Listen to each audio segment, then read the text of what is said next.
Oke, jadi seperti yang saya bilang tadi, jadi ini salah satu contoh job shop, di mana job shop itu kayak di pabrik. Tadi kelihatan pabrik pabrik lift, kalau ini pabrik mobil Mercedes. Kita lihat bagaimana banyak sekali mesinnya dan semua mesin ini mengerjakan pekerjaan yang beda-beda. Di sini tadi kita lihat dia kasih masuk dashboardnya. Dia pasang dashboardnya. Terus tadi di sini dia pasang kaca depannya. Dia pasang kaca depannya satu-satu. Kemudian ada dipasang cupnya, kemudian bagasinya, semua satu-satu begitu. Nah, jadi di sini kita bisa melihat bahwa di dalam ketika kita bicara operasional, kita bicara produksi. Nah, dalam produksi, terutama barang-barang yang diproduksi dalam jumlah massal dengan barang-barang yang complicated seperti ini, misalnya tadi pabrik yang otomatis di sebuah pabrik lift, kemudian tadi kita lihat production line di Mercedes. Nah, kita bisa melihat bahwa ada banyak sekali workstation-workstationnya. Jadi di Mercedes tadi kita lihat dia punya tempat yang berbeda untuk bikin dashboard, kemudian ada mesin, kemudian di sini dipasang cupnya, dipasang ini. Semua itu ada beda-beda. Dan tapi dia tidak kerja satu-satu, tapi secara simultan terus-menerus bekerja begitu ya. Nah, kita tidak bisa mengasumsikan bahwa jumlah operasi itu sama persis untuk beberapa pekerjaan. Jadi di mesin, misalnya tadi mesin yang pasang dashboard, mungkin dia bisa kerja berapa jam berturut-turut. Mesin yang pasang kaca mobil, dia bisa kerja. Jadi dia punya urutan yang berbeda, dia punya ini yang berbeda. Tapi itu walaupun sangat kompleks, kita bisa membuat mereka semua tetap bekerja secara simultan begitu. Nah, cuman tidak ada algoritma yang sama untuk memecahkan satu masalah untuk semua mesin. Jadi pasti kita harus cocokkan satu persatu begitu. Nah, penjadwalan operasional di job shop atau di factory floor itu biasanya berarti penjadwalannya memang secara keseluruhan itu bagaimana. Jadi, nah itu tadi tentang job shop seperti itu penggambarannya. Kita sudah lihat videonya bagaimana di pabrik-pabrik itu pekerjaan itu diselesaikan. Jadi makanya kita bisa membayangkan kalau misalnya satu perusahaan, satu pabrik itu banyak mesinnya, banyak ininya ya, di situ yang pentingnya penjadwalan harus dilakukan supaya bisa bekerja secara efisien. Kalau bekerja efisien, ya kita bisa meminimalisir pengeluaran. Bisa minimalisir pengeluaran, maka profit jadi lebih maksimal. Sejauh ini bisa diikuti? Halo? Sejauh ini bisa diikuti ya? Oke. Kemudian berikutnya bisa tolong siapa yang belum baca di Putri bisa dengar suaraku? Putri bisa bacakan kita typical scheduling dan control function. Jadi fungsi kontrol dan penjadwalan yang tipikal bagaimana? Bu, bisa dengar suara Bu? Ya, tolong bacakan. Yang mana? Ini fungsi-fungsi berikut. Presentasinya nggak muncul. Presentasinya nggak muncul. Yang lain kelihatan nggak? Nggak, Bu. Nggak, Bu. Oh. Oke.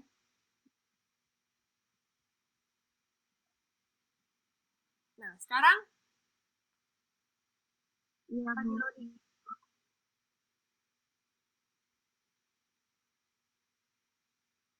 Ya, kelihatan, Bu. Tolong dibacakan. Typical scheduling and control function. Fungsi-fungsi berikut harus dilakukan dalam menjadwalkan dan mengendalikan operasi. 1. Mengalokasikan pekerjaan, peralatan, dan personel ke pekerja atau lokasi tertentu lainnya. Pada dasarnya ini adalah perencanaan kapasitas jangka pendek. 2. Menentukan urutan kinerja pesanan, yaitu menetapkan prioritas pekerjaan. Yang ketiga, memulai kinerja dari pekerjaan yang dijadwalkan. Ini biasanya disebut pengiriman pekerjaan. 4. Kontrol lantai toko atau kontrol aktivitas produksi yang melibatkan 1. Meninjau status dan mengontrol kemajuan dalam pekerjaan di luar. 2. Mempercepat pekerjaan yang terlambat dan kritis.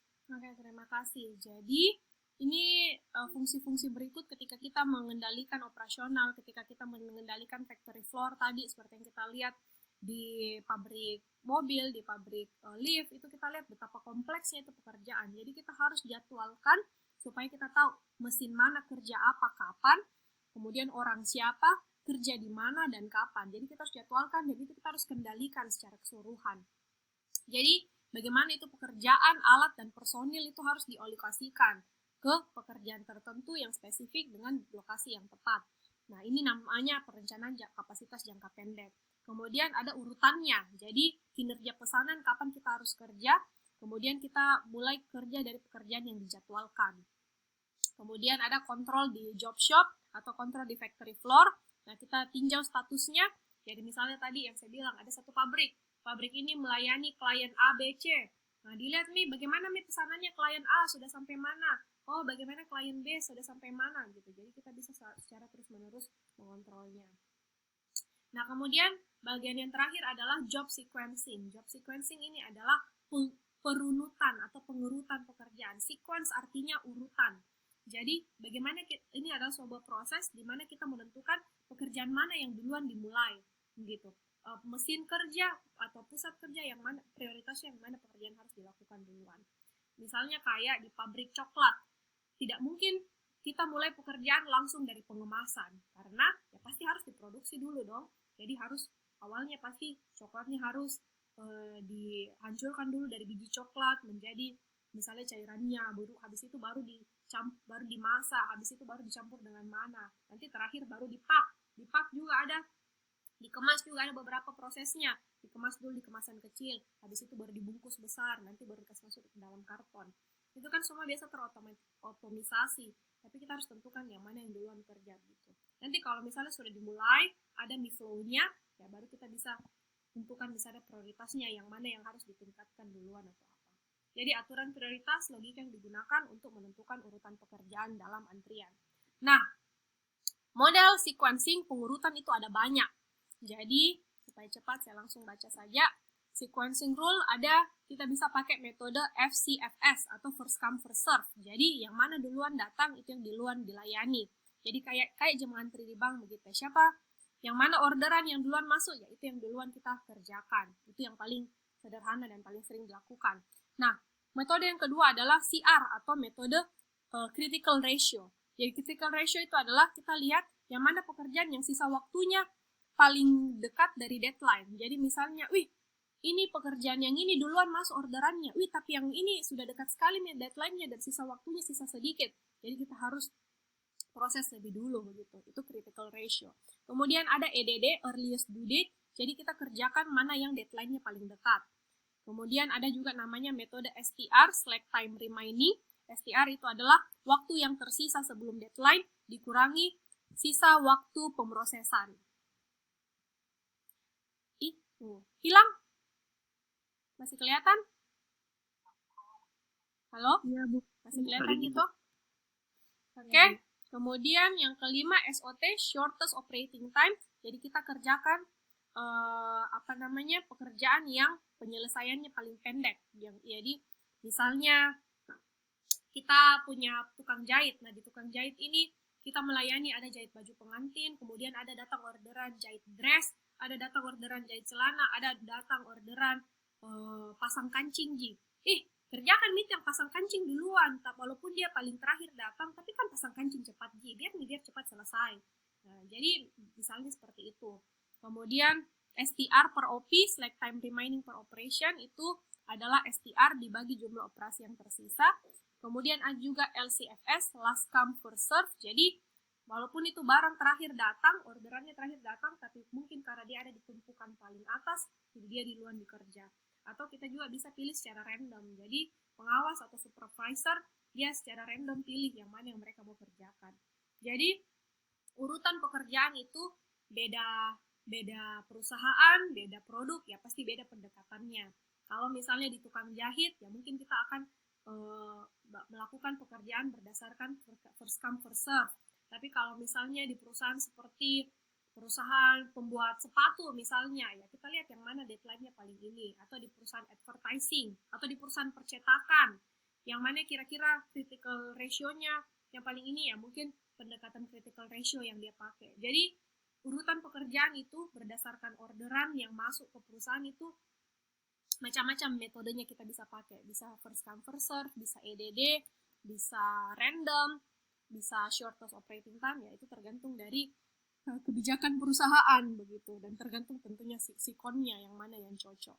Jadi untuk menentukan urutan pekerjaan itu ada 8 cara.